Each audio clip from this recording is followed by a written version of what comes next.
हम लोग इसमें आपको 50 प्रश्न आएंगे। समझ लीजिए कितने 50 प्रश्न आएंगे, जिसमें आपको 1 से लेकर 15 तक के जीके के प्रश्न, 16 से 30 तक जीएस के प्रश्न, 31 से 45 तक मैथ के प्रश्न और 46 से 50 तक क्या रहेंगे, रीजनिंग के प्रश्न रहेंगे।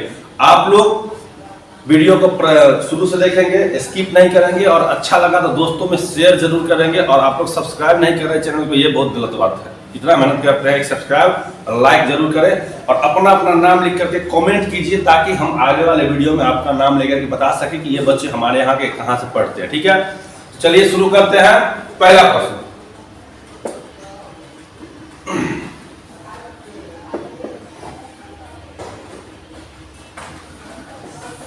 पहला प्रश्न है, सबसे पुराना वेद है।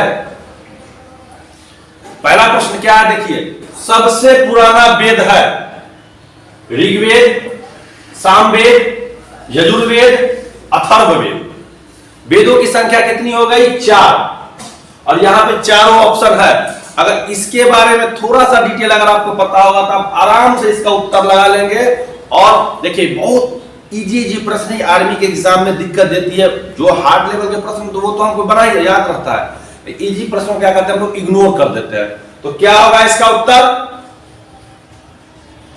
अगर आप लोगों में से इसका उत्तर ए देने की अगर सोच रहे हो तो बिल्कुल आपने सही उत्तर दिया है, ऋग्वेद। अब चलिए थोड़ा वेदों की ओर जानते हैं। सबसे पहले वेदों का निर्माण किसने किया था? तो वेदों का निर्माण किया था वेद व्यास ने। किसने किया था? वेद व्यास ने। महर्षि वेद व्यास ने क्या किया था? निर्माण किया था। वेदों की संख्या 4 है। वेदों का निर्माण जो है वो सरस्वती नदी के किनारे हुआ था। सरस्वती नदी के तट पे हुआ था, किनारे। ठीक है, सबसे पहला वेद जो था वो वेद कौन था? पहला ऋग्वेद। दूसरा कौन था? यजुर्वेद। तीसरा कौन था? सामवेद। चौथा कौन था? अथर्ववेद। सबसे अंतिम में जो वेद का निर्माण हुआ वो हुआ अथर्ववेद का। ये भी क्वेश्चन पूछ सकता है, गायत्री मंत्र का संबंध किस वेद से है? ऋग्वेद से है। संगीत का संबंध किस वेद से है? सामवेद से है। मतलब वेद से संबंधित हमको प्रश्न याद रखना क्या है, जरूरी है, क्योंकि आर्मी के एग्जाम में इससे क्वेश्चन आना तय रहता है। तो अगर आपने उत्तर दिया है ए, बिल्कुल है आपका सही। मंजिल को पाने का जो है पहला सीढ़ी आपने क्या किया, प्राप्त कर लिया। चलिए अगले प्रश्न की ओर बढ़ते हैं। 2 नंबर कहता है, तंजौर के शिव मंदिर का निर्माण, तंजौर के शिव मंदिर का निर्माण करवाया था। तंजौर के शिव मंदिर का निर्माण करवाया था चोलों ने, पल्लवों ने, पांडवों ने या राष्ट्रकूटों ने? 4 ऑप्शन है कि तंजौर के शिव मंदिर का निर्माण करवाया था चोलों ने, पल्लवों ने, पांडवों ने या राष्ट्रकूटों ने। क्या है इसका उत्तर? बहुत अच्छा, शाबाश, आपने उत्तर दिया है ए नंबर, चोलों ने। बिल्कुल सही है। क्या है? बिल्कुल सही है। देखिए, तंजौर जो है शिव मंदिर या बृहदेश्वर का मंदिर, बृहदेश्वर का मंदिर भी कहते हैं। यह एक हिंदू मंदिर है। क्या है? हिंदू मंदिर है, जो कि तमिलनाडु में है। तमिलनाडु। इसका निर्माण करवाया था चोल राजा राजा प्रथम ने। तंजौर के शिव मंदिर को बृहदेश्वर का मंदिर भी कहा जाता है। यह एक हिंदू मंदिर है, यह तमिलनाडु में है। राजा प्रथम ने इसका क्या करवाया था? निर्माण करवाया था। चोल वंश के थे। क्लियर है? क्या होगा? चोल वंश के थे। ऑप्शन ए इज द क्या राइट आंसर। अगला है, चलिए, बांटो और राज करो। बांटो और राज करो की नीति किसने अपनाई? बांटो और राज करो की नीति Lord Curzon, Lord Minto, Lord Dalhousie, Lord बेलेजी। 4 ऑप्शन है आपके सामने, इसको ध्यान से पढ़ेंगे। बांटो और राज करो की नीति। बांटो और राज करो की नीति किसने अपनाई? Lord Curzon, Lord Minto, Lord Dalhousie, Lord बेलेजी। क्या होगा उत्तर? बहुत बढ़िया। अगर आपने ए नंबर लगाया है तो बिल्कुल सही है, लेकिन कुछ स्टूडेंट जो है यहाँ पे सी लगाए होंगे, तो इन्होंने जो है हड़प की नीति लगाई थी, हड़प की नीति, समझ लीजिए। लॉर्ड डलहौजी ने डॉक्ट्रिन ऑफ लैक्स, हड़प की नीति को लागू किया था, और बांटो और राज करो की नीति को लॉर्ड कर्जन ने लागू किया था। क्लियर हो गया? लॉर्ड कर्जन ने बांटो और राज करो की नीति, और लॉर्ड डलहौजी ने हड़प की नीति लगाई थी। समझ गए? चलिए, जिक्र अगर हमारा हीरो का होगा तो नाम सबसे पहले इन वीरों का होगा, है ना। 4 का है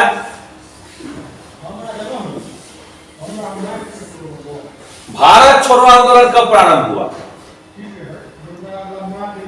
भारत छोड़ो आंदोलन कब प्रारंभ हुआ? 1945, 1942, 1930, 1947। भारत छोड़ो आंदोलन कब प्रारंभ हुआ? 1945, 1942, 1930, 1947।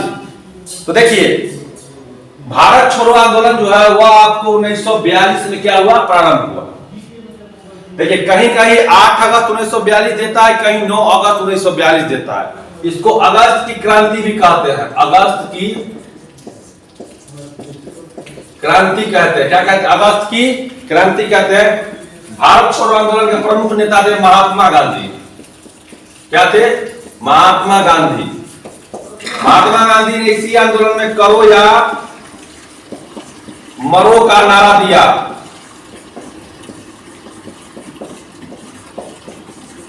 करो या मरो का नारा महात्मा गांधी ने इसी आंदोलन में दिया था। ऐसे 8 अगस्त ही सब जगह दिया जाता है, लेकिन ऑप्शन के हिसाब से चलेंगे। अगर आर्मी में, ऐसे आर्मी में 9 अगस्त ले लिया जाता है, लेकिन एक्चुअली में पढ़िएगा तो 8 अगस्त 1942 को इसकी शुरुआत हुई थी। अगर 8 अगस्त रहेगा, 9 अगस्त रहेगा, वो भी सही हो जाएगा। ठीक है, तो अगस्त की क्रांति 1942 में जो है भारत छोड़ो आंदोलन, इसमें महात्मा गांधी ने भारत छोड़ो का अंग्रेजों, भारत छोड़ो, अंग्रेजों भारत छोड़ो का क्या दिया था? नारा दिया था। किसने? महात्मा गांधी ने। क्लियर है? अगला चलते हैं। चलिए, 5 क्या कहता है? कंबोडिया का पुराना नाम क्या है? कंबोडिया का पुराना नाम क्या है? कंबोडिया में जो है, अंगोर वाट में जो है सबसे बड़ा हिंदू मंदिर है कम्यूचिया, श्यामा, भीलो का देश, पेगोज। कंबोडिया का पुराना नाम क्या है? पूछ रहा आपसे। नहीं, हम लोग कहते हैं कंबोडिया। अंकोर वाट का मंदिर कहां स्थित है? भगवान विष्णु का, तो कहां है? कंबोडिया में है। एक प्रश्न ये भी आएगा, कंबोडिया का पुराना नाम आपसे पूछा है, क्या होगा? अगर आप जो है ए नंबर लगाना चाहते हैं तो बिल्कुल सही है, कम्यूचिया। कंबोडिया का पुराना नाम क्या है? कम्यूचिया। क्लियर है? चलिए, 6 नंबर कहता है योजना आयोग। योजना आयोग की स्थापना किस वर्ष हुई? योजना आयोग की स्थापना किस वर्ष हुई? 1947, 1950, 1951, 1948। क्या हो जाएगा? देखिए, योजना आयोग का नया नाम जो है नीति आयोग है। नीति आयोग 1 जनवरी 2015 से इसका नया नाम क्या रखा गया? नीति आयोग। और इसके पदेन अध्यक्ष जो होते हैं, पदेन अध्यक्ष जो होते हैं वो होते हैं प्रधानमंत्री। प्रधानमंत्री होते हैं। तो योजना आयोग के भी अध्यक्ष कौन होते होंगे उस समय में? प्रधानमंत्री। और अगर आप बी लगा दिए हैं 1950 ईस्वी, तो एकदम बिल्कुल सही है, घबराने की कोई जरूरत नहीं है, बिल्कुल सही है, आपकी तैयारी अच्छी जा रही है। चलिए, अगला प्रश्न है, लोकसभा में अधिकतम सदस्यों की संख्या कितनी हो सकती है? बहुत बढ़िया। लोकसभा में अधिकतम सदस्यों की संख्या कितनी हो सकती है? 545, 418, 552, 543। लोकसभा में सदस्यों की अधिकतम संख्या कितनी हो सकती है? तो देखिए, अगर आपने सी लगाया है 552 तो बिल्कुल सही है। वर्तमान में अभी जो है वर्तमान में कितना है? 545। ठीक है, वर्तमान में कितना है? 545। और हो कितनी सकती है? 552। राष्ट्रपति जो है 2 सदस्यों को मनोनीत करेंगे। 2 सदस्य। लोकसभा का कार्यकाल कितना वर्ष का होता है?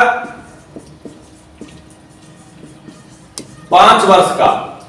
लोकसभा का जो है सो उम्र सीमा कितना होना चाहिए? न्यूनतम 25 वर्ष। ठीक है, लोकसभा के अध्यक्ष कौन होते हैं? तो लोकसभा के सदस्य ही लोकसभा के अध्यक्ष बनते हैं और वर्तमान में है श्री ओम बिरला। श्री ओम बिरला। लोकसभा को भंग किया जा सकता है, क्लियर है? लोकसभा को भंग किया जा सकता है। पीपुल ऑफ द हाउस, 1954 में इसका नाम दिया गया क्या? People of the house.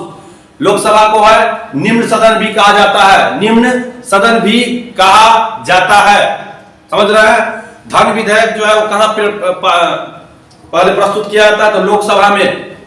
धन विधेयक कहां प्रस्तुत किया जाता है? लोकसभा में प्रस्तुत किया जाता है, क्लियर है? तो ये रहे लोकसभा की कुछ जानकारी। और अधिकतम सीट जो हो जाएगी वो कितनी? 552 हो जाएगी।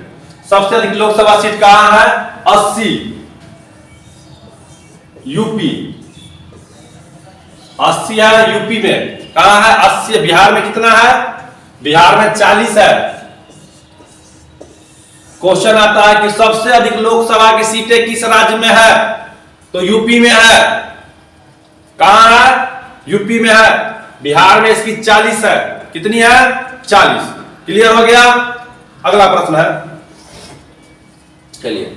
आज क्या कहता है? सिरिस्का अभयारण्य कहां स्थित है? अभयारण्य से संबंधित भी प्रश्न आपको आते हैं। सिरिस्का अभयारण्य कहां स्थित है? असम, यहां तो 2 है, कांजीरंगा और भी होंगे, मानस। केरल, तमिलनाडु, राजस्थान। क्या होगा?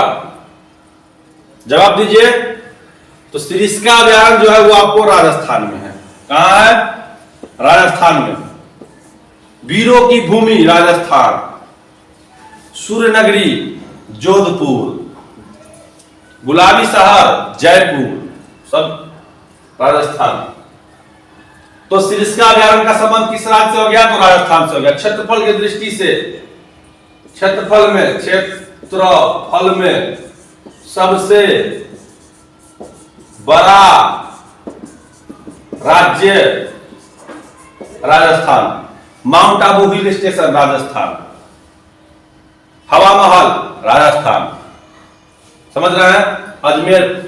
अजमेर झील, पुष्कर झील राजस्थान। ख्वाजा मुइनुद्दीन चिश्ती का दरगाह राजस्थान। तो राजस्थान से बहुत सारे प्रश्न आते हैं।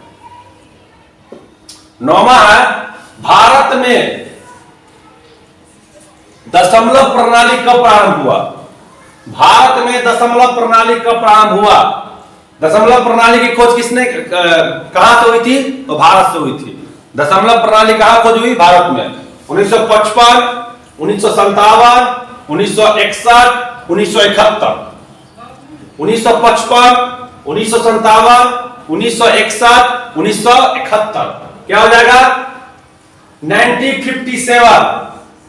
1957 में जो है दशमलव प्रणाली का शुरुआत हुआ। 1957 ईस्वी में। क्लियर है? करो या मरो का नारा, करो डू एंड डाई। बहुत अच्छा क्वेश्चन है ये कि करो या मरो का नारा किसने दिया था? करो या मरो का नारा किसने दिया था? भगत सिंह, महात्मा गांधी, राजीव गांधी, संजय गांधी। 4 ऑप्शन, महात्मा गांधी, भगत सिंह, राजीव गांधी, संजय गांधी। तो क्या होगा, हो जाएगा इसका B number is the right answer. Mahatma Gandhi Bharat छोड़ो आंदोलन के समय, भारत छोड़ो आंदोलन के समय 1942 में। क्लियर। चलिए, नोबेल पुरस्कार कब आरंभ हुआ? नोबेल पुरस्कार कब आरंभ हुआ? 1946, 1901, 1969, 1918। नोबेल पुरस्कार स्वीडन की सरकार के द्वारा दिया जाता है। स्वीडन, अल्फ्रेड नोबेल नाम के व्यक्ति थे, उनके नाम पर शुरू किया गया था 1901 में। कब? 1901 में। कब? 1901 में। भारत में सबसे पहले 1913 में साहित्य के लिए पुस्तक का नाम था गीतांजलि, रविंद्रनाथ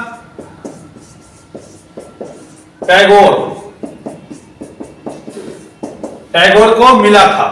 भारत में सबसे पहले 1913 में साहित्य के क्षेत्र में गीतांजलि नामक पुस्तक को मिला था, जिसके लेखक थे रविंद्रनाथ टैगोर। शुरू कब किया गया था? 1901 में। कब? 1901 में। क्लियर है? B number is the right answer. 12 का, भारत में चाय का सबसे बड़ा उत्पादक राज्य कौन सा है? हरा सोना। चाय क्या बोलते हैं? हरा सोना। पश्चिम बंगाल, बिहार, असम, उड़ीसा। क्या हो जाएगा? इसका जवाब आप आराम से दे सकते हैं, असम। असम की राजधानी दिसपुर। असम में ही सबसे पुराना तेल संयंत्र है डिगबोई। पहला और सबसे पुराना असम में ही है डिगबोई रिफाइनरी, पेट्रोल रिफाइनरी बोलिए, तेल संयंत्र बोलिए। और सबसे बड़ा कहां है? सबसे बड़ा है जामनगर, गुजरात। क्वेश्चन आया हुआ था कि सब भारत का सबसे बड़ा पेट्रोल कारखाना कहां स्थित है? 2020 दानापुर AROGD का प्रश्न था कि सबसे बड़ा पेट्रोल कारखाना कहां स्थित है? उत्तर हो जाएगा जामनगर, गुजरात में। समझिए, जामनगर, गुजरात में। डिगबोई मत मारिएगा। 13, भारत में आने वाले प्रथम ईसाई धर्म प्रचारक कौन थे? भारत में आने वाले प्रथम ईसाई धर्म प्रचारक कौन थे? Saint Thomas, Saint Francis, Saint Peter, Saint Luke. 4 option, Saint Thomas, Saint Francis, Saint Peter, Saint Luke. क्या होगा? चलिए, बहुत बढ़िया। अगर आपने लगाया है ए सेंट थॉमस तो बिल्कुल हो जाएगा सही। क्लियर है? अगला 14 का है, 1905 में बंगाल विभाजन के समय आदेश किसने दिया था? मतलब बंगाल विभाजन करने का आदेश के पहला क्वेश्चन तो यह बना कि बंगाल का विभाजन कब हुआ? 1905 में। एक प्रश्न तो यह भी आ गया, आदेश किसने दिया था? मतलब उस समय गवर्नर जनरल कौन था? Option 4, Lord Curzon, Lord Ripon, Lord Minto या साइमन। क्या होगा? तो इसका उत्तर हो जाएगा ए नंबर, लॉर्ड कर्जन। क्या होगा? Lord Curzon. और इसको जो है 1911 में भंग किया गया, मतलब रद्द किया गया। रद्द किसने किया था? लॉर्ड हार्डिंग द्वितीय ने। लॉर्ड हार्डिंग द्वितीय ने क्या किया? इस बंगाल विभाजन को बोला नहीं, बंगाल का विभाजन नहीं हो सकता है, क्योंकि बहुत बड़ा पैमाना पर स्वदेशी आंदोलन, बंग भंग आंदोलन, एक ही आंदोलन का चलाया गया था बंगाल विभाजन को रोकने के लिए। तो उसके 6 सालों के बाद 11 में जो है लॉर्ड हार्डिंग द्वितीय ने क्या किया? रद्द कर दिया। क्लियर है? समझ गए? कहीं से कोई दिक्कत नहीं है? मजा आ रहा है? क्योंकि प्रश्न बिल्कुल, जितने भी प्रश्न अभी तक आए हैं सभी प्रश्न पूछे हुए हैं। अब कुछ लोग कहेंगे सर इतना इजी लेवल का था, बच्चा क्वेश्चन इजी नहीं है तुमने पढ़ाई इतनी कर ली है कि तुम कुछ भी लेके आएंगे तो तुमको क्या होगा, इजी ही लगेगा। नहीं तो बाद में वही होगा कि एसएससी के बुक से क्वेश्चन छांट के लाना पड़ेगा और तुमको लगेगा कि हाँ ये क्वेश्चन हम नहीं पढ़े हैं, लेकिन वो तुम्हारे काम का है ही नहीं। समझो बात को, जो आपके लेवल और जो काम का है वही हम लेकर के आए हैं, लेकिन ये सभी प्रश्न आपने कई मर्तबा पढ़ चुके होंगे। बस लेकर के टेस्ट पेपर इसीलिए आया है कि इसमें प्रश्न गलती ना हो आपसे। एक प्रश्न गलती, समझ रहा है। अगला 15, खो खो एक खेल है। खो खो के खेल में कितने खिलाड़ी होते हैं? 11, 8, 9, 12। देखिए 15 से शुरू करते हैं। 15 खिलाड़ी जो होते हैं वो होते रग्बी फुटबॉल में, रग्बी फुटबॉल में, ठीक। 15 के बाद 11 क्या होता है? होता है क्रिकेट, फुटबॉल और हॉकी। 11 के बाद 9 खो खो, बेसबॉल। 9 के बाद 7 कबड्डी, ठीक है। 7 के बाद 6 volleyball,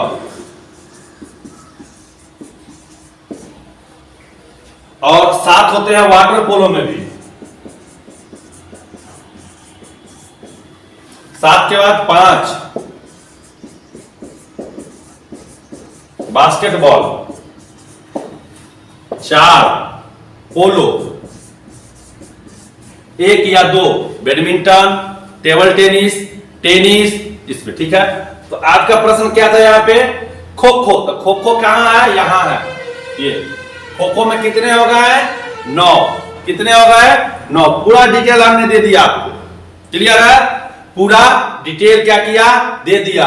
15 rugby football, 11 cricket hockey, 9 kho kho, baseball, baseball America का राष्ट्रीय खेल है, 7 कबड्डी और वाटर पोलो, 6 वॉलीबॉल, 5 बास्केटबॉल, 4 पोलो, 1 या 2 बैडमिंटन, टेबल टेनिस या लॉन टेनिस। समझ गए? उत्तर आपका 9 क्लियर है, सही। चलिए अब आते हैं साइंस के टॉपिक की ओर। 16 नंबर है। 16 नंबर है, कार का आविष्कार किसने किया? कार का आविष्कार किसने किया?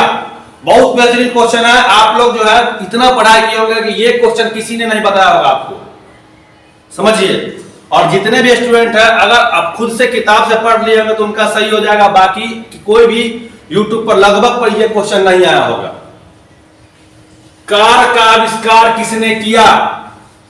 जेम्स वाट एडिशन बल्ब का किया था, भाप इंजन का, भाप इंजन। पार्सनल बेंज ने। 4 ऑप्शन है, आप लोग सही सही अपना इसमें उत्तर लिखिए। मैं 10 सेकंड का समय दे रहा हूं अभी आपको। उत्तर और नाम लिखिए। पढ़ाई तो बहुत किया होगा आपने, कि इसका सही जवाब बताइए तो माने। आपके लेवल का प्रश्न है। पिछली बार पूछा था आर्मी में सिलाई मशीन का आविष्कार कौन थे? अलिकार का पूछे हैं। क्या होगा? चलिए, कार्ल बेंज ने, कार्ल बेंज 1885 ईस्वी में जर्मन, कौन थे ये? जर्मन थे। इन्होंने सबसे पहले कार का आविष्कार किया। कार का निर्माण किसने किया? कार्ल बेंज ने 1885 ईस्वी में। समझ रहे हैं? कब किया था? 1885 ईस्वी में कार्ल बेंज ने कार का आविष्कार किया।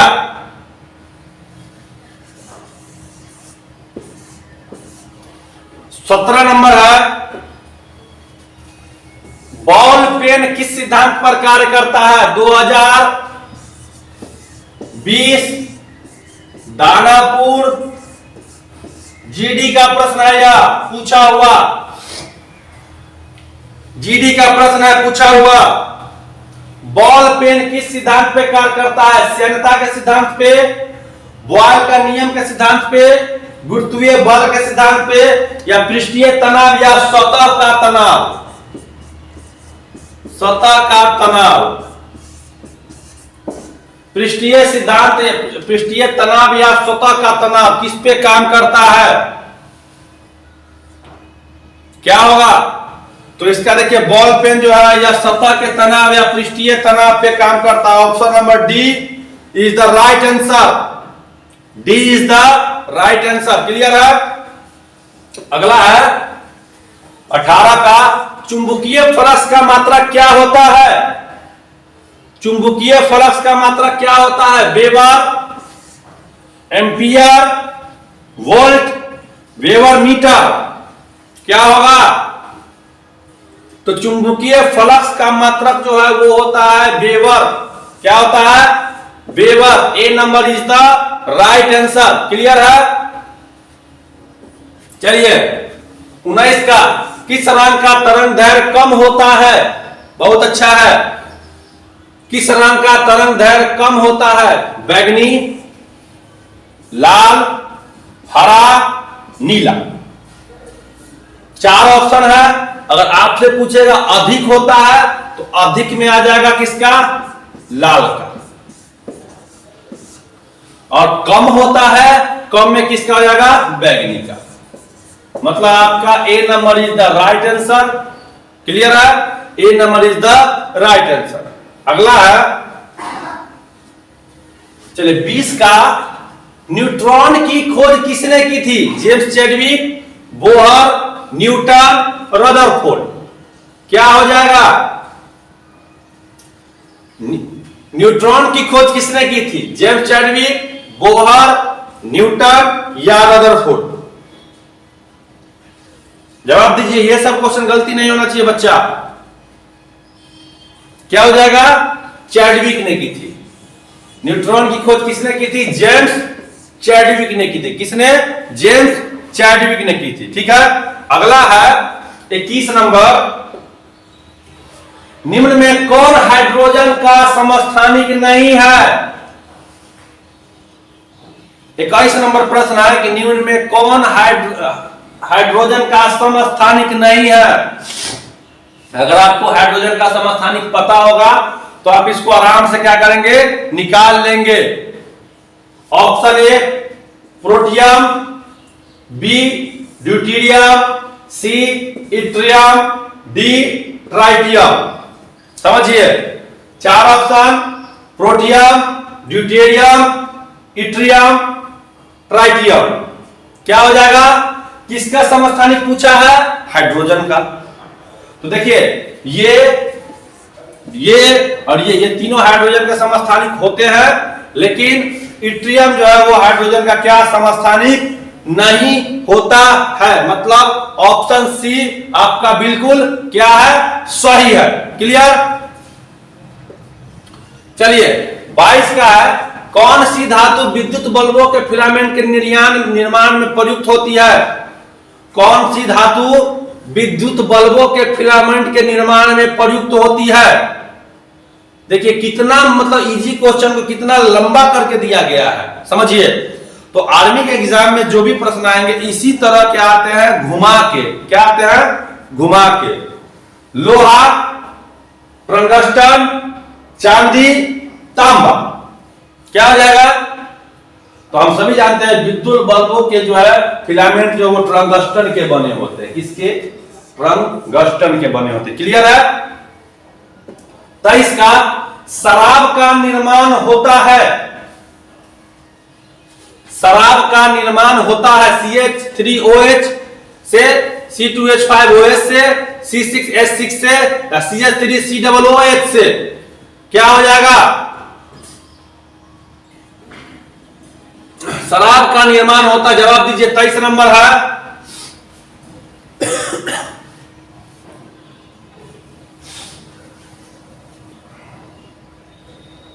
क्या होगा? CH3OH, C2H5OH, C6H6, CH3COOH। तो देखिए बी नंबर C2H5OH बिल्कुल सही है। अब आप बताइएगा इसको कहते क्या है, कुछ आप भी बताइए, इसको कहते क्या है? क्लियर? पिंड के द्रव्यमान और इसके वेग के गुणनफल को क्या कहते हैं? 24 नंबर है कि पिंड के द्रव्यमान और इसके गुणनफल, इसके वेग के गुणनफल को क्या कहते हैं? बल, संवेग, ऊर्जा या शक्ति। 4 ऑप्शन है इसके। पिंड के द्रव्यमान और इसके वेग के गुणनफल को क्या कहते हैं? तो कहते हैं हम इसका संवेग कहते हैं। क्या कहते हैं? बी नंबर, संवेग कहते हैं। क्लियर है? थोड़ा लेवल साइंस का बढ़ा हुआ है। चलिए 25 का, दाढ़ी बनाने वाला दर्पण होता है उत्तल, अवतल, समतल या परवलयीय? परवलयिक। क्या हो जाएगा? उत्तल, अवतल, समतल, परवलयिक। देखिए गाड़ी के पीछे देखने के लिए है ना, गाड़ी के पीछे इसका उपयोग करते हैं, उत्तल का। गाड़ी के हेडलाइट में, गाड़ी के हेडलाइट में लाइट और दाढ़ी बनाने के लिए, दाढ़ी बनाने में अवतल, चेहरा देखने के लिए समतल। ठीक है, चेहरा देखने के लिए समतल। तो क्या होगा आपका उत्तर? अवतल is the right answer. Clear है? अवतल is the right answer. Clear है? आगे 26 का, अनुदैर्घ्य तरंगे किससे नहीं गुजर सकती है? अनुदैर्घ्य तरंगे किससे नहीं गुजर सकती है? निर्वात से, ठोस से, द्रव्य से और गैस से। बहुत अच्छा क्वेश्चन है। अनुदैर्घ्य तरंग किससे नहीं गुजर सकती है पूछ रहा है, नहीं गुजर सकती है। क्या होगा? निर्वात से। क्या होगा? नहीं, जहां हवा नहीं होता है उसको निर्वात बोलते, खाली स्थान। तो निर्वात से क्या नहीं गुजर सकती है। 27वां प्रश्न है, 27वां प्रश्न है, मायोपिया क्या है? मायोपिया से क्या तात्पर्य कह रहा है? मायोपिया से क्या तात्पर्य है? दीर्घ दृष्टि दोष, निकट दृष्टि दोष, वर्णधता या रतौंधी। दीर्घ दृष्टि दोष, निकट दृष्टि दोष, वर्णधता या रतौंधी। क्या होगा? देखिए इसका हो जाएगा निकट दृष्टि दोष। Option B is the right answer. Option B is the right answer. Clear है? 28 का, निमोनिया किस सूक्ष्मजीव के कारण होता है? निमोनिया नामक बीमारी जो है किस सूक्ष्म जीव के कारण होता है? प्रोटोजोआ, फंगस, वायरस, जीवाणु। निमोनिया किस सूक्ष्म जीव के कारण होता है? प्रोटोजोआ, फंगस, वायरस या जीवाणु। क्या होगा? उत्तर हो जाएगा इसका जीवाणु। क्या हो जाएगा? जीवाणु is the right answer. Clear है? D number is the right answer. चलिए 29 का है, विडाल टेस्ट। एक टेस्ट का नाम है विडाल टेस्ट का उपयोग किस संभावना की जांच के लिए किया जाता है? विडाल टेस्ट जो है वो किस लगता है कि कौन सा बीमारी होगा इसके लिए जांच किया, पता लगाने के लिए किया जाता है विडाल टेस्ट। मलेरिया, टाइफाइड, हैजा या पीत ज्वर। मलेरिया, टाइफाइड, हैजा, पीत ज्वर। क्या होगा? मलेरिया, टाइफाइड, हैजा, पीत ज्वर। तो विडाल टेस्ट जो है टाइफाइड, टाइफाइड का जांच करने के लिए क्या किया जाता है? पता लगाते हैं। विडाल टेस्ट टाइफाइड को जांच करता है। ठीक है कि हाँ भैया इसको टाइफाइड हो गया है। क्लियर है? आखिरी प्रश्न है हमारा इस वीडियो का, मतलब जीके जीएस का आखिरी। एलर्जी प्रतिक्रिया नहीं कहता है इसको पानी मत छू एलर्जी है, जंगल में मत जाओ एलर्जी है, गंदगी में मत बैठो एलर्जी हो गया इसको। ठीक है, तो एलर्जी प्रतिक्रिया के कारण उत्पन्न रोग कौन सा होता है? मतलब एलर्जी जब होता है तो कौन सा रोग उत्पन्न होता है? दम्मा, इनीमिया, हीमोफीलिया, पोलियो। क्या होता है? एलर्जी का प्रतिक्रिया के कारण उत्पन्न रोग जो होता है उसका नाम क्या है? दम्मा। क्या होता है? दम्मा। धूलकण से एलर्जी, दम्मा है, उसको समझ रहे हैं। इस तरह से 30 प्रश्न आपके हो चुके हैं। अब 31 से लेकर के मैथ के लिए आएंगे आपको अमरजीत सर, ठीक है? तो फिर मिलते हैं अब हम नेक्स्ट वीडियो में। जय हिंद। और हम देखेंगे मैथ का क्वेश्चन। मैथ के 31 नंबर से क्वेश्चन है। ये कह रहे हैं कि 2000 रुपए का 10% दर से 3 वर्ष का चक्रवृद्धि ब्याज क्या होगा। क्या पूछा जा रहा? चक्रवृद्धि ब्याज। तो चक्रवृद्धि ब्याज का पूरा सूत्र जो होता है थोड़ा लंबा होता है। हम सबसे पहले क्या करेंगे, सब क्वेश्चन का पहले मिश्रधन निकाल लेंगे और फिर क्या करेंगे, उसको मूलधन से घटा लेंगे तो हमारा ब्याज निकल के आ जाएगा।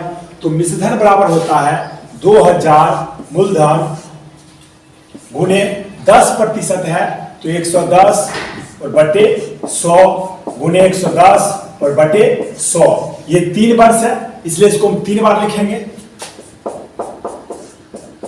और अगर ये 2 वर्ष रहता तो सिर्फ इसको 2 बार ही लिखते। ठीक है, अब काट देंगे। 2 जीरो से ये 2 जीरो कट जाएगा, ये 2 जीरो से 1 जीरो ये 1 जीरो ये, और ये 2 जीरो से ये 2 जीरो कट जाएगा। अब ये क्या बच गया? 13 का क्यूब कितना होता है? 11 का क्यूब जो होता है वो 1331 होता है। 1331। और इसको क्या करेंगे, 2 से गुणा कर देंगे। 2 एकम 2, 3 दूना 6, 3 दूना 6, 2 एकम 2। यानी कि हमारा जो निकल के आया 2662। ये जो निकला, ये निकला हमारा मिश्रधन। क्या आ गया? मिश्रधन आ गया। लेकिन हमसे पूछा क्या जा रहा? ब्याज पूछा जा रहा। तो हम क्या करेंगे, मिश्रधन में से मूलधन को घटा देंगे तो हमारा ब्याज निकल के आ जाएगा। तो मूलधन है 2000, इसमें से घटाएंगे तो 2, 6 और ये 0, यानी कि 662। इसका सही उत्तर ऑप्शन बी हो जाएगा, 662। यानी कि ब्याज कितना हो जाएगा? 662 हो जाएगा। अब देखते हैं अगला क्वेश्चन। अगला क्वेश्चन ये 32 नंबर कि 15, 12 व 20 का चतुर्था अनुपात निकालना हमें। चतुर्था अनुपात, तो चतुर्था अनुपात बराबर होता है b गुने c और बटा a, यानी कि दूसरा गुने तीसरा बटा पहला। तो पहला कौन सा? 15, दूसरा ये हो गया और तीसरा ये हो गया। तो हो जाएगा 20 गुने 12 और बटे 15। अब इसको काट देंगे। 4 तिया 12, 5 तिया 15, 5 चौके 20, 4 चौका 16। यानी इसका सही आंसर जो हो जाएगा ऑप्शन बी हो जाएगा। एक हम इस प्रकार का आपको क्वेश्चन बता दे रहे जो एग्जाम में पूछा जाता है कभी कभी क्वेश्चन कि अनुपात, जैसे 1:2, 2:3, 5:6, 7:8, ऐसे दिया रहे। तो आपको कितना भी अनुपात दिया रहे और आपसे पूछ दे कि इसका मिश्रित अनुपात क्या होगा, मिश्र अनुपात क्या होगा, तो उसमें आपको क्या करना है, लगातार दिया रहे 1:2, 2:3, 5:6, 7:8, सब कोमा डाल डाल के लगातार दिया हो और पूछ दे इसका रेशियो क्या होगा, आपको इसका रेशियो बताना। तो इस टर्म पे क्या करना है कि अंदर अंदर सबका गुना कर देना है, इनर इनर और आउटर आउटर सबका गुना कर देना है। तो इसको जब गुना करेंगे हम अंदर का, 2 एकम 2, उसके बाद या तो 1 गुने 2 गुने 5 और गुने 7 अनुपात इधर क्या हो जाएगा 2 गुने 3 गुने 6 और गुने 8। अब इसमें से कट क्या जाएगा, 2 से 2 कट जाएगा और नहीं कटेगा तो 5 7 35 हो जाएगा और 5 7 35 1 से गुना करेंगे तो 35 ही होगा। अनुपात क्षेत्रीय का 18 और 18 100, अभी कट नहीं कटेगा 7 से नहीं कटेगा, 7 144 हो जाएगा, समझ गए। तो ये इसका आंसर हो जाएगा। यानी कि आपको कितना भी दे दे उसका अनुपात पूछे तो हमें अंदर अंदर का, देखिए यहाँ पे भी यही चीज होता है, फिर से एक बार देख लीजिए। देखिए जैसे ये दिया हुआ माने कि दिया रहता है यहाँ पे कि 15:12 समानुपात 20 और इसके जगह पे वाट, हमें ये चीज निकालना है। तो हमने क्या किया, इसका गुना कर दिया, बटा में ये कर दिया। तो यहाँ पे वही चीज सेम हुआ, अंदर अंदर का गुना हो गया, बटा में बाहर वाला आ गया, ये गुना हो जाता है। ठीक है, तो आप इसको ऐसे भी लिख सकते हैं 15 गुने वाट बराबर हो जाएगा 12 गुने 20, तो वाट बराबर हो जाएगा 12 गुने 20 अब बटे 15, 15 से काट देंगे, 5 तिया 15, 4 तिया 12, 5 चौके 20, 6 चौका 16, तो 16 निकल के आ जाएगा।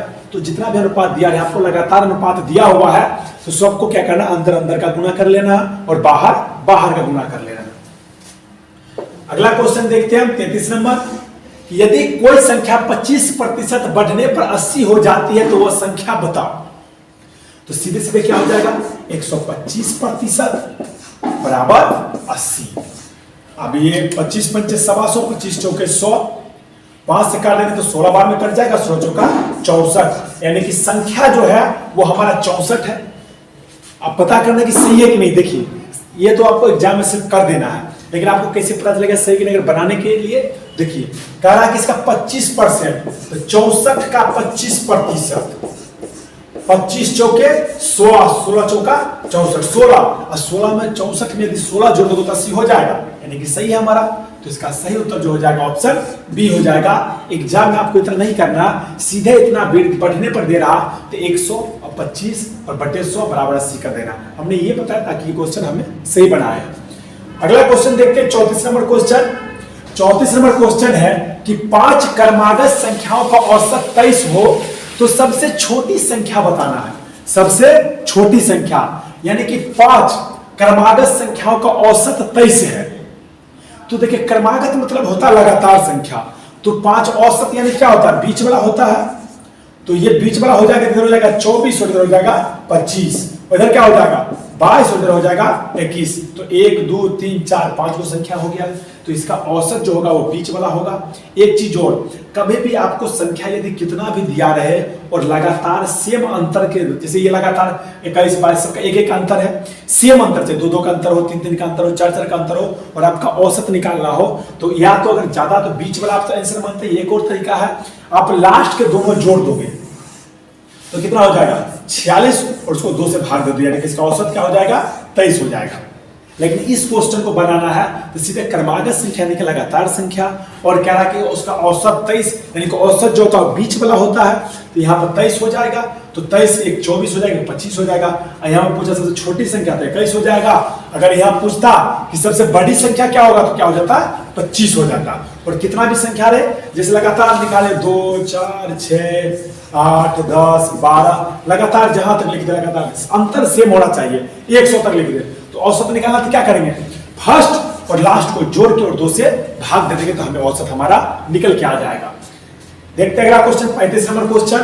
35 नंबर क्वेश्चन है कि 108 किलोग्राम 270 किलोग्राम का कितना प्रतिशत है। आप ऐसे भी लिख सकते हो, इसका x प्रतिशत बराबर इतना। लेकिन जब भी यानी कि 108 किलोग्राम इसका पूछ रहा, तो जिसका पूछ रहा, जैसे इसके बारे में पूछ रहा, इसको ऊपर डाल दीजिए और 270 का नीचे डाल देना। अब इसको भिन्न हो गया और भिन्न को प्रतिशत में बदलने के लिए हम क्या करते हैं, 100 से गुणा कर देते हैं। 100 से गुणा कर दीजिए, 0 से 0 कट जाएगा।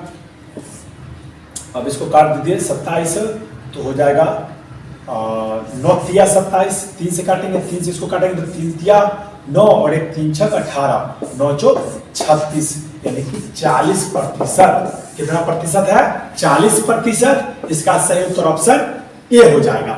यानी कि प्रतिशत जब आपसे पूछा जाता है, जैसे कहता है कि किसी विद्यार्थी ने 600 में से 300 मार्क्स लाए, कितना प्रतिशत लाया, तो जिसमें कारागार है उसको नीचे बाकी ऊपर डालकर भिन्न हो गया और भिन्न को प्रतिशत बदलने के लिए हम 100 से गुना कर देते हैं। तो इसका सही उत्तर ऑप्शन ए हो जाएगा 40।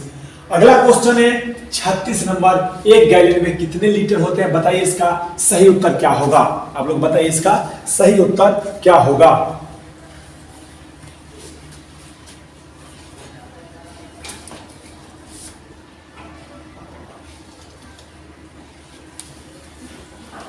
तो इसका सही उत्तर हो जाएगा ऑप्शन बी। 37 नंबर क्वेश्चन है, क्वेश्चन बहुत ही हल्का है, बनाइए। ये सीधा सीधा लकीर है, इसमें ऊंचाई मतलब होता है बिल्कुल सीधा, और ये आधार भी दिया हुआ है और लंब भी दिया हुआ है। इसमें दिक्कत तब होता है जब समद्विबाहु त्रिभुज या दूसरे, जैसे अगर सीधे ये त्रिभुज रहेगा और इसमें ऊंचाई निकालना तब ये निकालना पड़ता हमें। ये तो सीधा समकोण त्रिभुज है। क्या है ये समकोण त्रिभुज का ऊंचाई ये हो जाएगा और ये क्या हो जाएगा आधार हो जाएगा। तो क्या होता है त्रिभुज का क्षेत्रफल बराबर 1/2 गुणे आधार गुणे ऊंचाई। इसको काट देंगे 5 यानी कि 5 6 30 हो जाएगा। इसका सही आंसर ऑप्शन बी हो जाएगा। तो समकोण त्रिभुज यानी कि एक लकीर बिल्कुल सीधा है, तो ऊंचाई बिल्कुल सीधा होता है। अगर हमको किसी चीज का ऊंचाई चेक करना है तो थोड़े हम इकोना सुकोना चेक करेंगे, चाहे वो वहां सटा देंगे, वो यहाँ ले आएंगे, नहीं, बिल्कुल सीधा स्ट्रेट चेक करेंगे, तब उसका हमें ऊंचाई एग्जैक्ट पता चलेगा कितना ऊंचाई है।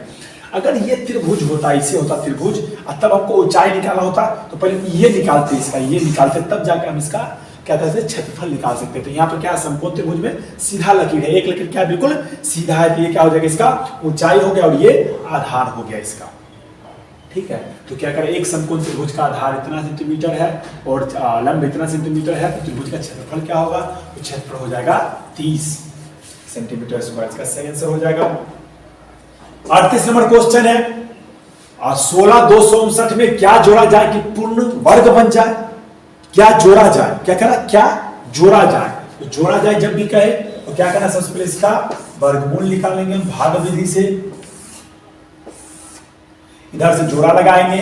अब एक बच गया तो एक से एक बार में लगाएंगे तो ये एक हो जाएगा।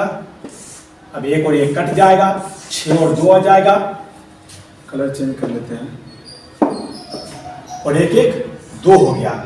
अब इस पर क्या लगाएंगे, 23 से लगाएंगे तो 23 दिया 69 हो जाएगा, जो कि क्या होगा, इससे ज्यादा हो जाएगा। 22 से लगाएंगे तो 22 दूना 44 और ये 2 हो जाएगा, 2 2 4 और ये 2 24। अब क्या करेंगे, इसको घटा देंगे, 12 में से 4 जाएगा तो 8 और 5 में से 4 जाएगा तो 1। अब यहाँ पर आ गया 5 और 9। अब क्या करना है, यहाँ पर ध्यान रखना है, यहाँ पे वह संख्या डालना है जो गुना करने पे इससे जस्ट एक्स्ट्रा हो, ऐसा नहीं बहुत ज्यादा हो जाए। जैसे माने कि हम लोग ऐसे निकालते हैं, भाग विधि से वर्गमूल निकालते हैं, तो इससे छोटा संख्या डालते हैं, लेकिन इसमें ज्यादा वाला संख्या डालेंगे और उसमें से घटा के इसमें जोड़ देंगे तो वो हो जाएगा, वर्गमूल इसका निकल जाएगा। तो हम 8 से लगाते हैं, तो 8 8 64, 6 8 चौक 32 और 6 40,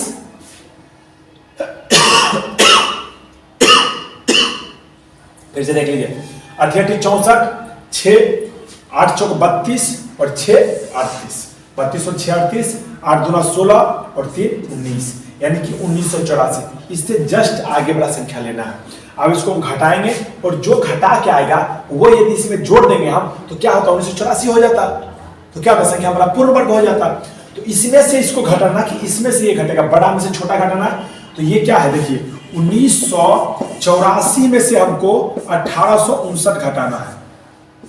ठीक है, तो 14 में से 9 जाएगा तो क्या बच जाएगा, 5 बच गया, 7 में से 5 जाएगा 2 और बच गया ये कितना, 9 में से 8 जाएगा 1 और ये कट जाएगा, नहीं 125 यदि इसमें जोड़ देंगे तो ये 1984 हो जाएगा।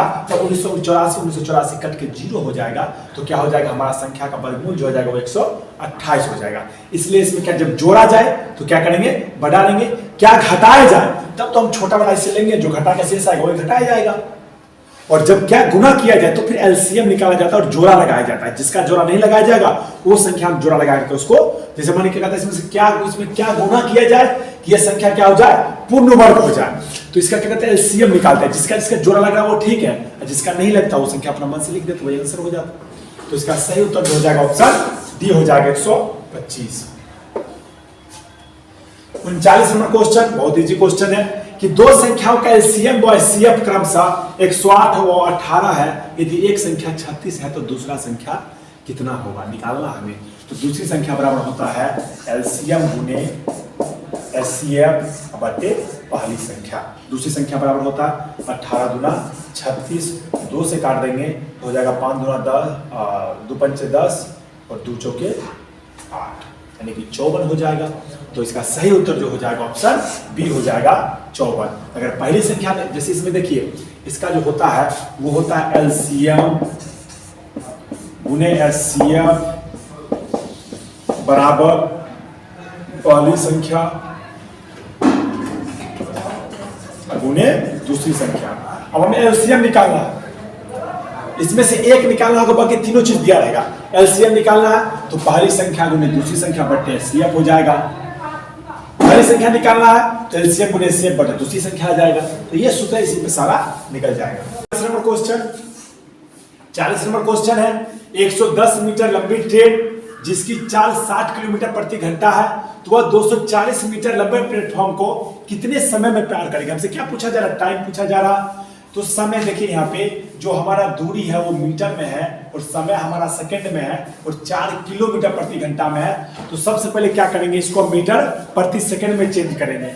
तो 60 किलोमीटर प्रति घंटा जब इसको मीटर प्रति सेकंड में चेंज करेंगे तो क्या हो जाएगा, ये 5/18 और 4 बराबर क्या होता है दूरी। तो दूरी में क्या है, ट्रेन की लंबाई प्लेटफॉर्म की लंबाई दोनों जुड़ जाएगा तो हो जाएगा कितना 240 और 350। तो दूरी और बटे समय हमें नहीं मालूम, समय x मान लेंगे। अब काट देंगे, ये 0 से 0 कट जाएगा, 5 से 7 बार में 5 7 35, 6 3 18 क्रॉस गुना कर देंगे तो x बराबर हो जाएगा 21, यानी कि हमारा समय जो होगा वो हो जाएगा 21 सेकेंड। इसका सही आंसर ऑप्शन सी हो जाएगा। 41 नंबर क्वेश्चन है, √64 माइनस √25 का मान क्या होगा। बहुत ही इजी है, इसका मान क्या होता है 8 हो जाएगा और -5 बराबर क्या हो जाएगा 3। इसका सही आंसर ऑप्शन ए हो जाएगा, क्योंकि 64 का वर्गमूल 8 होता है और 25 का वर्गमूल 5 होता है। 42 नंबर क्वेश्चन है, पंकज 80 रुपया में 10 नींबू खरीदता है और 25% लाभ प्राप्त करने के लिए उसे 1 दर्जन, कितना 1 दर्जन नींबू किस मूल्य पर बेचने होंगे। फिर से देखिए, पंकज 80 रुपया में 10 नींबू खरीदता है और 25% लाभ प्राप्त करने के लिए उसे 1 दर्जन नींबू किस मूल्य पर बेचना होगा। देखिए, इस प्रकार का जब भी क्वेश्चन आएगा, कितना पर खरीदा इतना पर बेचा, या इतना पर बेचा तो कितना में खरीदा होगा, तो इस प्रकार क्वेश्चन में देखिए रुपया क्या 80 और कितना नींबू मिला 10, ये क्या हो गया, ये क्रयमूल्य हो गया, खरीदा है। तो हमें विक्रय मूल्य बराबर क्या होता है, क्रय मूल्य गुने 25% लाभ 125 और बटे 100 हो जाएगा। 25 पंचे 125, 25 चौके 100, 4 से इसको काट देंगे, 20 चौके 80, 5 से काटेंगे 2 10 और 2 से काटेंगे तो ये 10, यानी कि 10 हो गया और 1 हो गया। यानी कि हमारा विक्रय मूल्य जो हुआ वो 10 रुपया में 1 नींबू बेचा, यानी कि हमारा ऊपर वाला रुपया था और नीचे वाला क्या था, नींबू था। तो ऊपर हमारा 10 आया, नीचे 1 आया, विक्रय मूल्य। तो विक्रय मूल्य, जब विक्रय मूल्य बराबर सूत्र नहीं होता 100 प्लस लाभ बटे, तो विक्रय मूल्य बराबर सूत्र होता है क्या, क्रय मूल्य गुने 100 प्लस लाभ प्रतिशत जो दिया वो हो जाएगा, हानि रहेगा तो घट जाएगा और बटे में 100। इससे वही फॉर्मूला हम लगा दिए। तो ये निकल के आ गया 10 और 1, यानी कि 10 रुपया में हम 1 नींबू बेच रहे हैं। हमारा विक्रय मूल्य, हमें 1 दर्जन नींबू बेचना है, कितना, तो 10 रुपया में जब 1 को बेच रहे हैं तो 12 को नींबू, 1 दर्जन में कितने नींबू होंगे 12 नींबू, तो 12 नींबू का कितने हो जाएगा 120 हो जाएगा, 120 रुपया। इसका सही आंसर ऑप्शन ए हो जाएगा। यानी कि रुपया ऊपर में नीचे में कितना नींबू बेच रहे हैं। अगर ये क्रय मूल्य है और हमें विक्रय मूल्य निकालना है तो विक्रय मूल्य बराबर होता है क्रय मूल्य गुने 100 प्लस लाभ हानि, लाभ है तो जुड़ेगा, हानि है तो घटेगा और बटे 100 हो जाता है।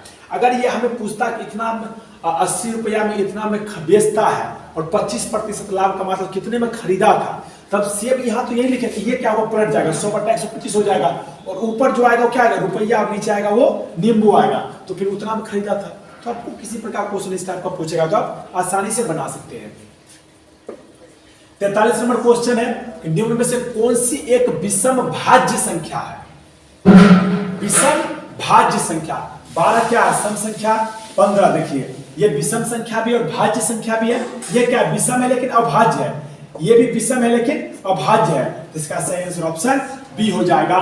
देखिए अभाज्य संख्या क्या होता है और भाज्य संख्या क्या होता है। जब पूछा जाए सबसे छोटी अभाज्य संख्या तो सबसे छोटा अभाज्य संख्या 2 होता है और भाज्य संख्या सबसे छोटा क्या होगा, तो सबसे छोटा भाज्य संख्या 4 होगा।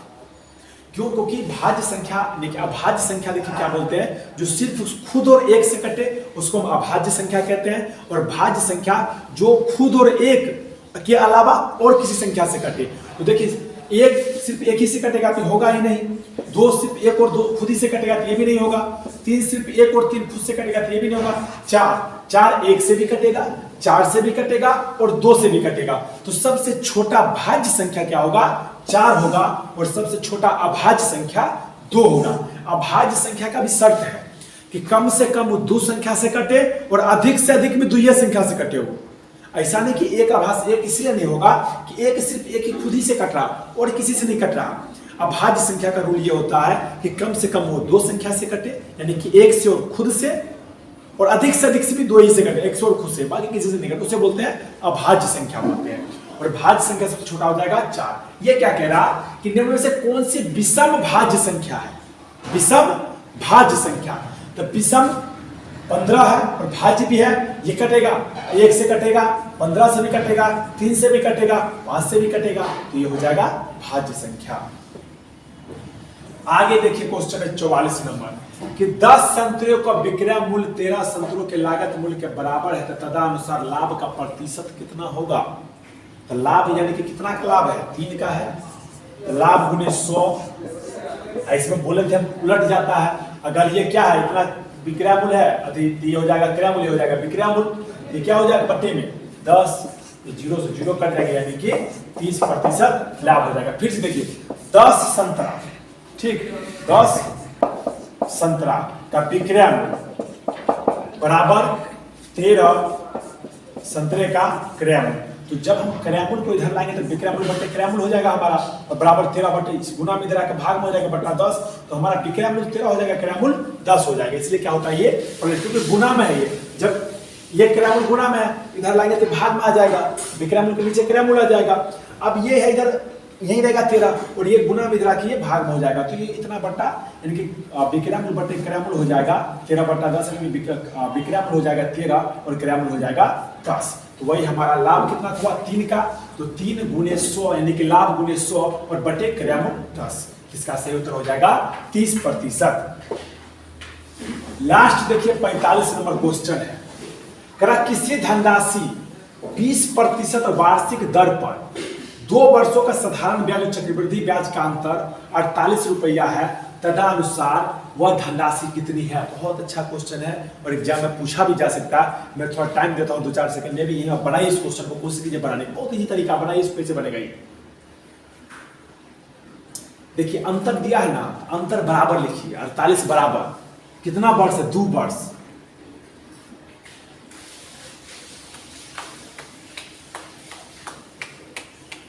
देखिए 48 अंतर दिया है, 48 बराबर 20/100 गुने 20/100, 2 बार से तो 2 बार, अब ये 0 से 0, ये 0 से ये 0 कट जाएगा, 2 से काटेंगे इसको तो 24 बार में कटेगा, फिर 2 से काटेंगे तो ये 12 बार में। अब क्रॉस गुना हो जाएगा, 2 0 है, 12 पर 2 0 यानी कि 1200। इसका सही उत्तर ऑप्शन बी हो जाएगा। ठीक है, देखते हैं रीजनिंग।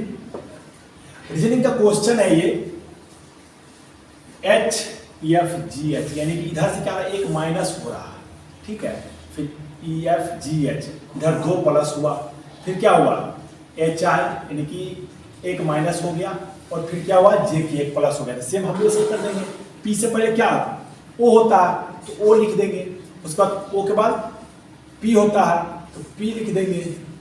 फिर से देखिए मिस्टेक हो रहा है, E जो है इससे एक माइनस हुआ GH, तो फिर OP, तो OP सही है।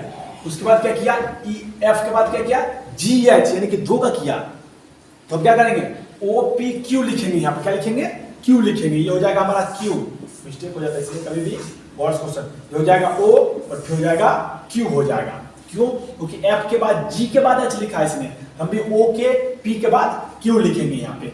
उसके बाद क्या है I, तो एक माइनस हुआ था तो Q P होगा यहाँ पे, P के Q से पहले P होता है, फिर J के तो R S यानी कि OQPS, OQPS यानी इसका सही आंसर जो ऑप्शन सी हो जाएगा।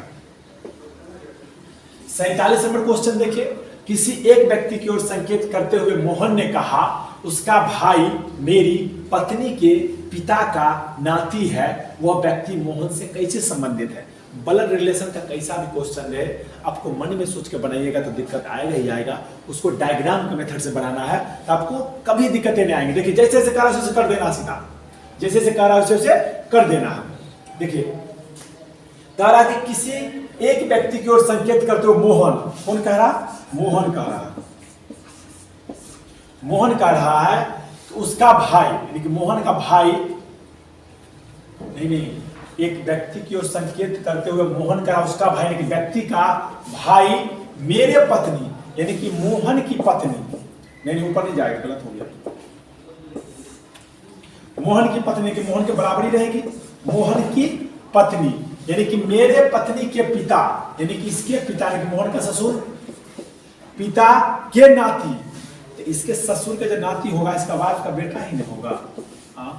नाती है क्या, किसका, उस व्यक्ति का भाई, तो व्यक्ति यहाँ पे आ जाएगा और इसका ये भाई। अब फिर से देखिए, मोहन एक व्यक्ति की किसी एक व्यक्ति की ओर संकेत करते हुए मोहन ने कहा, मोहन क्या कह रहा है, उसका भाई यानी कि इसका भाई जो है, इसका भाई मेरे मोहन का पत्नी के पिता के नाती, यानी कि इसका पिता का बेटी का बेटा नाती हो गया, नाती है, तो मोहन से कैसे संबंधित है, तो मोहन का क्या हो जाएगा, पुत्र हो जाएगा। इसका सही आंसर हो जाएगा ऑप्शन बी हो जाएगा, पुत्र हो जाएगा, ऑप्शन बी।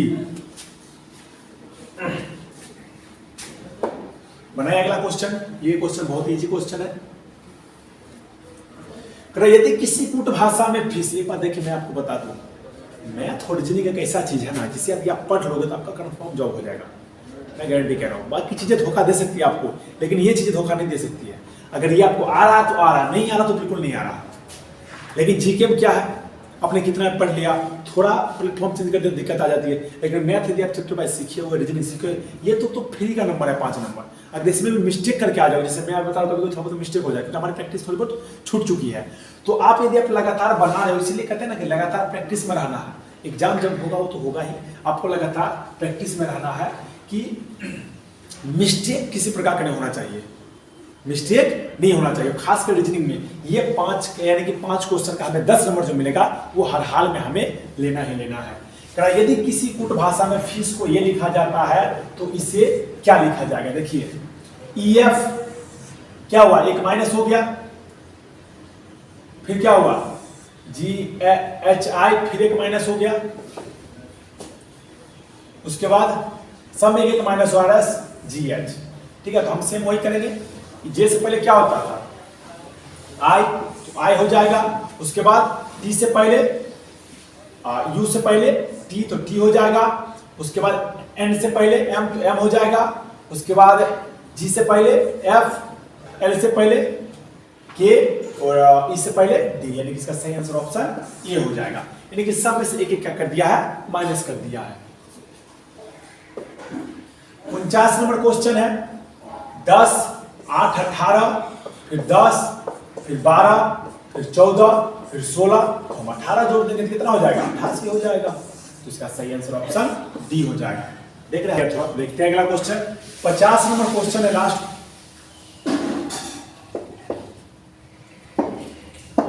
50 नंबर क्वेश्चन है, लास्ट क्वेश्चन है ये कि यदि 1 जनवरी मंगलवार है तो जनवरी महीने में कितने मंगलवार होंगे। तो देखिए 31 का जनवरी है और 28वां दिन जो है सो फिर से मंगलवार ही आएगा, तो मंगलवार कितना हो जाएगा, 5 को हो जाएगा। कितना मंगलवार हो जाएगा, 5 को। देखिए मंगलवार 5 को होगा, बुधवार, बृहस्पतिवार भी 5 को होगा। इसका सही उत्तर हो जाएगा ऑप्शन सी हो जाएगा, 5 हो जाएगा। क्योंकि स्टार्टिंग में यानी कि 1, 2, 3 तक जो डेट आएगा, 4 को भी जो आएगा वो 5 बार आएगा, उसके बाद जो डेट आएगा वो मात्र 4 बार ही आएगा। 31 का महीना है, ठीक है। तो ये थे आपको 50 क्वेश्चन इसी तरह से। और तो गला फंसा होगा तो आप कभी कभी धीरे धीरे लगातार प्रैक्टिस में आते रहेंगे तो आपको नहीं होगी। और शायद पिछला वीडियो में 43वां क्वेश्चन में मिस्टेक हो गया तो उसको आप सही कर लीजिएगा और आगे से कोशिश करेंगे कम से कम मिस्टेक करने का, ठीक है।